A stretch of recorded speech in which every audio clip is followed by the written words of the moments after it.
Goal-seek function. Use the goal-seek function to find a result you want by adjusting an input value. If you know the result that you want from a formula but not sure what the input value the formula needs to get the result, use the goal-seek function. For example, suppose we want to generate 35,000 rands worth of profit and still only sell 1,000 items. The input variable will then have to be in cell E7. Prior to starting, we would have to have created the formula in this case, which would be E6 times E7 in E8, so that when we use the goal-seek function, it will automatically calculate it.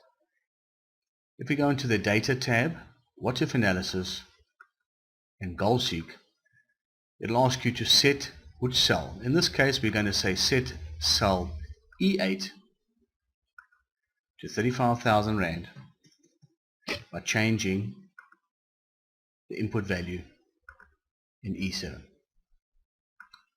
Select OK.